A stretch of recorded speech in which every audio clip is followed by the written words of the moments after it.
You know that feeling when you think back to when you chose this path? The degree, the internship, the entry-level role that was supposed to be temporary? And somewhere in all of it, there was a picture. Not a specific picture, more of a feeling that if you did the right things in the right order, the life would follow. And then you look up one day, and you've done the things, and the life didn't follow. Not dramatically, not catastrophically, just less.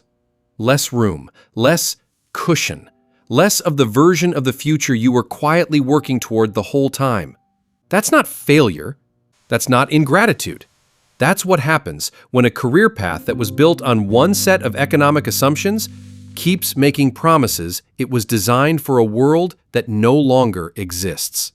Here's what nobody tells you about people who did everything right and still can't afford the life they expected. They call you bad at managing money. You're actually someone who took the deal that was on offer, education, credentials, career progression, and discovered that the deal's terms changed somewhere between when it was offered and when you tried to collect. The "just work hard and it'll come" framing was not a lie exactly. It was instructions written for a different map. And entitled? That one's worth examining. Because the life you were expecting wasn't extravagant. It was the life you watched the generation before yours build on similar credentials, at similar career stages, in similar cities. The expectation wasn't unreasonable. The economy just quietly stopped honoring it. Here's the thing. There's a name for what you're experiencing. Economists call it credential inflation, the process by which the educational and professional requirements for achieving a given standard of living rise faster than the rewards those credentials deliver. A degree that produced a certain income and lifestyle in 1995 produces the same income in nominal terms today, but the income buys significantly less because the costs of housing, healthcare, childcare, and debt have grown at a rate the credential's earning power never matched. There's this economist named Claudia Goldin. She spent decades mapping the relationship between education, earnings, and economic mobility across generations. Not because she wanted to write a cautionary tale, because she genuinely wanted to understand why the return on credentials kept shifting. What she found was that the pathway, do the education, get the job, build the life, still works. But it works differently depending on when you entered it, where you live, and whether the macroeconomic conditions favored the kind of work your credentials prepared you for. The path didn't disappear. It just stopped delivering what the brochure said. But then there's something else happening here. Underneath the credential inflation is a second layer that makes this particular kind of financial disappointment so much harder to name. It's not just that the money doesn't stretch. It's that the gap between what you expected and what you have feels like a verdict on your choices, on your worth, on whether you made the right calls at the moments that mattered. Because the career path was never just an economic transaction. It was an identity structure. You are what you do. Your choices reflect your values. Your income reflects your contribution. These are not economic statements. They're moral ones. And they're so embedded in how professional culture works that when the income doesn't produce the life, the instinct is to look inward. What did I do wrong? What am I missing?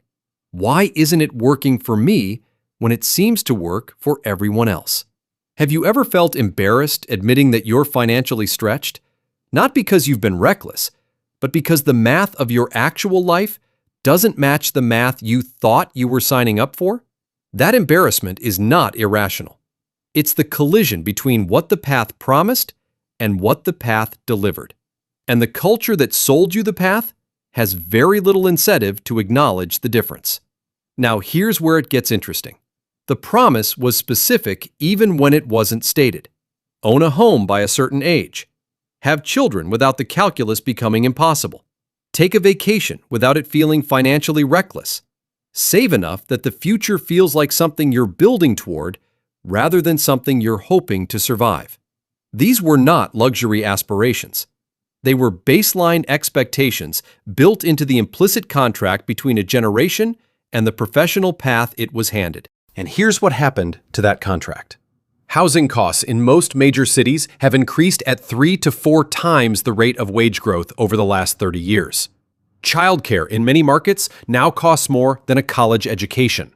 Healthcare is a variable that can destabilize a year's worth of financial planning with a single unexpected event.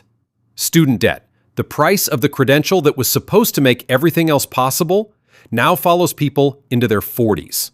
The baseline expectations were reasonable. The economy just stopped being arranged to meet them.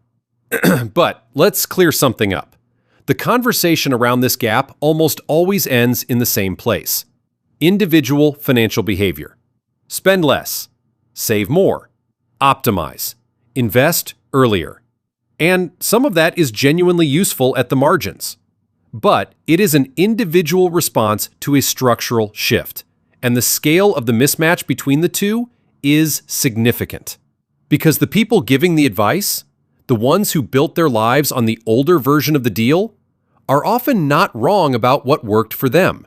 The advice is just chronologically local. It was accurate for a specific set of economic conditions that no longer applies to the people receiving it. Buy a house earlier works if houses are 3 times your annual income. It is a different piece of advice when they're 8 times. The advice stayed, the ratio left. You didn't fail to execute the plan. The plan was written for conditions that have quietly changed. Here's what they don't tell you. The gap between the life you were working toward and the life you're actually living, that gap is not a reflection of effort or discipline or the quality of your choices. It is a reflection of timing, of where you entered a system that was in the process of repricing the things the path was supposed to deliver. And the version of you that did the degree, took the job, showed up, tried to build something, that version wasn't naive. That version was doing exactly what the available evidence suggested was the right thing to do. The evidence was accurate. The world it described just changed faster than the advice did. You can't afford the life your job promised you, not because you failed to deserve it, but because the promise was made by a version of the economy that has been slowly, quietly restructuring itself, without updating the brochure. So the next time someone asks why you're not further along, and you feel that familiar combination of defensiveness and shame, remember that the question assumes the path and the outcome are still connected the way they were. They're not. And knowing that doesn't fix anything immediately, but it does put the gap in the right place. Not inside you, in the distance between a promise and the conditions that were supposed to keep it. Now tell me, what's the specific thing the career path was supposed to deliver that it hasn't? And when did you first realize the math wasn't going to work out the way you thought? Drop it in the comments. And if this video finally names something you've been blaming yourself for, hit subscribe. We're here every week breaking down the psychology of work that nobody talks about. Because understanding why you are the way you are, that's not just interesting, that's powerful.